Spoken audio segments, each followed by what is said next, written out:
Hey, mga ka-agri, gusto kong ibahagi sa inyo ang isang produkto na talagang nakatulong sa akin laban sa rice leaf folder. Ang BioAgroNico Optimax ay isang powerful insecticide na effective sa pagkontrol ng mga peste sa palay. Problema sa rice leaf folder. Alam nating lahat na ang rice leaf folder ay isang malserious na problema sa ating mga palay. Nakakasira ito ng mga dahon at nakakabawas ng ani, pero huwag kayong mag-alala, kaibigan, dahil may solusyon na tayo sa BioAgroNico Optimax. Benepisyo ng BioAgroNico Optimax.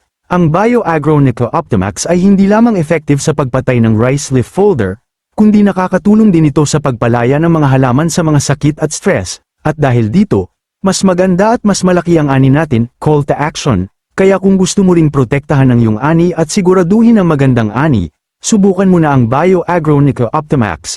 Makipag-ugnay sa amin ngayon para sa karagdagang impormasyon at order. #BioAgroNico Optimax, #laban sa Risela folder, #AgriSolutions.